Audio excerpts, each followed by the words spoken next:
থাকবে আমার লাল সবুজের পতাকা। যুবকরা যদি ইসলামকে মেনে চলে তাহলে আগামীর ভবিষ্যৎ ইসলামের ভবিষ্যৎ, জোরে কোন ঠিক কিনা? কারণ যুবকদের মধ্যে আছে প্রাণ ঢালা উচ্ছ্বাস।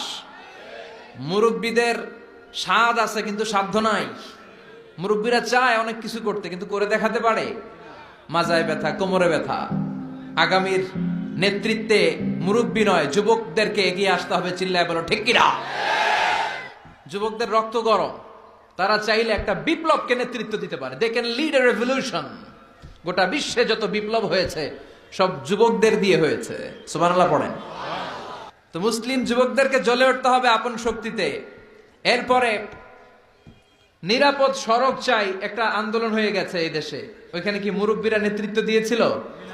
অবাক লেগেছে। প্রাইমারির ছেলেরা, হাই স্কুলের ছেলেরা আইন কিভাবে করতে হয় এবং কিভাবে সেই আইন মানাতে বাধ্য করতে হয় প্রশাসনের চোখে আঙ্গুল দিয়ে তারা গোটা বাংলাদেশকে দেখিয়েছে। জোরে কোন ঠিক কিনা?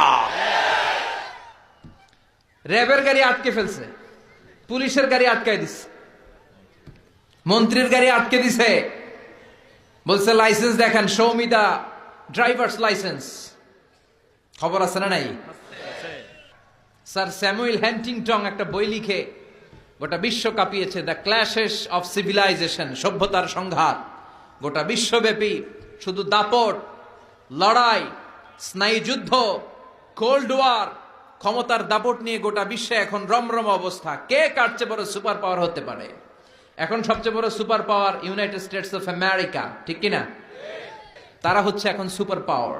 ধারণা করা হচ্ছে চায়না গোটা বিশ্বে যেভাবে তাদের প্রোডাক্ট সাপ্লাই করছে, পণ্যের বাজারে তাদের যেরকম দাপট, ডমিনেশন, সামনের সুপার পাওয়ার হবে চায়না। চায়নাতে কোন দুষ্কৃতিকারী, কোন হত্যাকারী, তাদেরকে যখন জেলে বন্দি করা হয়, জেলখানার ভিতরে ওরা ফ্যাক্টরি করে রাখছে।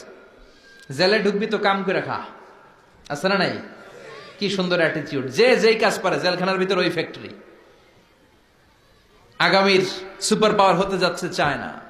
পলিটিক্যাল অ্যানালিস্ট যারা আছে, রাজনৈতিক বিশ্লেষক, তারা বলছে যে চায়নার পরে চলে আসতে পারে India super power, Narendra Modi.